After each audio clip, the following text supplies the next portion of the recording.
बात हुई है और खान साहब का मोराल पहले की तरह बड़ा बुलंद था और खान साहब के हौसले जो हैं वो पहाड़ों की तरह बुलंद थे और किसी तरह से जो खबरें चलाई जा रही थी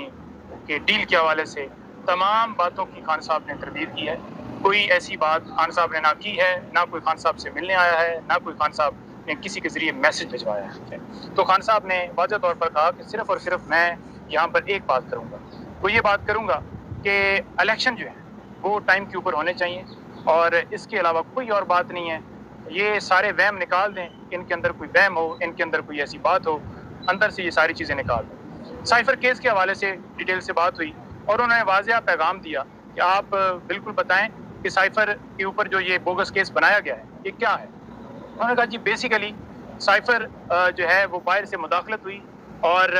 वहाँ से जब मुदाखलत हुई है और जो साइफर आया उसको डीक्लासिफाइड किया गया, वो बाकायदा तौर पर जो उसका प्रोसेस है वो फॉलो किया गया और कानून के मुताबिक कैबिनेट ने उसे डीक्लासिफाइड किया और वो जो कॉपी है वो उसके हवाले से जो उसके अंदर लिखा था कॉपी के अंदर मैंने अपनी जो है वो अवाम कौम को बताया कि किस तरह कोई हमारे मुल्क के अंदर मुदाखलत कर सकता है, बाहर से कोई धमकी भेज सकता है कि इस जो वज़ीर आज़म है इसको हटा दो। तो बेसिकली वो ये कह रहे थे कि ये साजिश इस वजह से की गई कि साइफर आया नहीं है क्योंकि जो बाहर से मुदाखलत हुई जो अमेरिका है उनके हवाले से उन्होंने वाज़ेह ये बात की कि ये उनकी तरफ से ये जो है वो एक बात को रोकने के लिए इन्होंने जानबूझकर ये ऐसा प्रोपेगेंडा किया ताकि लोगों तक पता ना चले, क्योंकि उनके लिए खुद ये एक शर्मिंदगी की बात थी कि कैसे अंदरूनी मामलात में मुदाखलत किसी भी मुल्क में की जा सकती है। तो उन्होंने कहा जी कि देखें बात यह है कि उन्होंने हमारी गैरत पे हमला किया,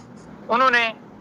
जो है वो हमारे अंदरूनी मामलात के अंदर मुदाखलत की। तो मैं अवाम का नुमाइंदा हूँ, मुझे अवाम ने वोट दिया, मैं इस मुल्क का शहरी हूँ, मुझे मुल्क से प्यार है और मैं कैसे ये बर्दाश्त कर लेता कि कोई बाहर से धमकी दे और मैं चुप करके बैठा रहता। मैं क्यों ना लोगों को बताता कि इस तरह से ये साजिश की गई और उसका आपने रिजल्ट देख लिया कि वाकई चलती फिरती जो हुकूमत है वो साइफर के बदले में जो है वो गिरा दी गई। दूसरे नंबर पर उन्होंने कहा कि ये जो डॉक्यूमेंट्स कहते हैं कि कोड जो है शेयर किए गए, किसी तरह से कोड्स ना शेयर किए गए, ना कोई ऐसी जो ओरिजिनल जो साइफर है उसको मैंने किसी के साथ शेयर किया, बल्कि इसके ऊपर तो वो ओरिजिनल जो है वो फॉरेन ऑफिस के अंदर मौजूद होता है और अभी भी वहां पर ही है। तो ये सिर्फ और सिर्फ इल्जाम या इस केस इस तरह इस वजह से बनाया गया है ताकि मेरी हिम्मत टूट जाए। यहाँ पर उन्होंने बताया कि मुझे जो रिपोर्ट जमा करवाई गई है सुप्रीम कोर्ट में,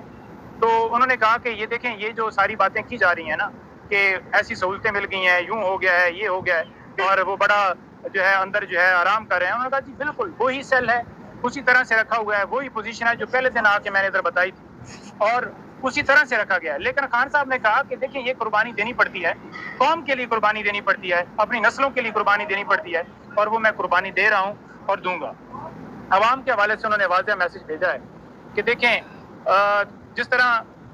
मुझे यहाँ पर रखा गया है और मैं अपने मौक़िफ़ से कभी भी नहीं हटूंगा, क्योंकि ये हकीकी आज़ादी की जंग है और इस हकीकी आज़ादी की जंग जो है इसको आपने भी इसी तरह से कंटिन्यू रखना है। और जो कौम झुक जाती है, डर जाती है या अपने मौक़िफ़ से पीछे हट जाती है तो वो कभी भी आज़ाद नहीं होती और ये आप लोगों की आज़ादी की जंग है। आज उन्होंने कहा कि देख लो कि गरीब आवाम के साथ क्या किया जा रहा है। आज उन्होंने देखा कि उन्होंने कहा कि आप ये देख लो कि मुल्क के अंदर महंगाई कहाँ पर पहुँच गई है, चीज़ों की कीमतें कहाँ पर पहुँच गई हैं, पेट्रोल डीजल कहाँ पर पहुँच गया है। आज जो बिजली के बिल हैं, एक बंदे की तनख्वाह जो है 20-30 हज़ार है तो कैसे वो 70-70 हज़ार बिल जो है वो अदा कर सकता है। एक मुल्क के अंदर जो मुआशी बहरान आ चुका है, उन्होंने कहा जी वाहिद इसका जो रास्ता है वो सिर्फ और सिर्फ इलेक्शन है और इलेक्शन जो है वो टाइम के ऊपर होने चाहिए और उनके खिलाफ कार्रवाई होनी चाहिए जिन्होंने केपी में पंजाब में इलेक्शन के अंदर डिले करवाया और जानबूझकर इलेक्शन नहीं करवाए। उनके खिलाफ जब तक आर्टिकल 6 नहीं लगेगा उनके ऊपर तौहीन अदालत की कार्रवाई नहीं होगी, क्योंकि सुप्रीम कोर्ट ने जब वाज़ेह कह दिया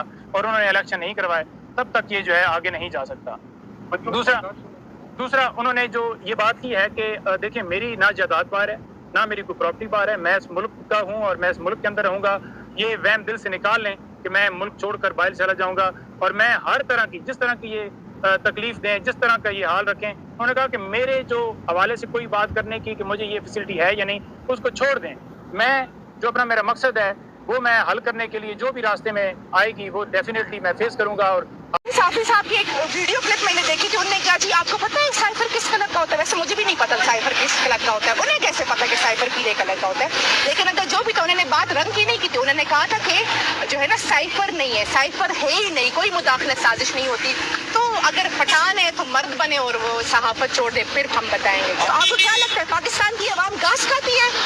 पाकिस्तान की आवाम में इतना शऊर आ चुका है कि आप अब जो मर्जी बोल ले, उन्होंने बात नहीं माननी। पाकिस्तान की आवाम और इमरान खान इस मुल्क की रियासत है और वही इस मुल्क की ताकत है, और उनके बगैर पाकिस्तान आगे नहीं जा सकता। आवाम ने अपना फैसला अस्तोर के इलेक्शन में देख लिया है, और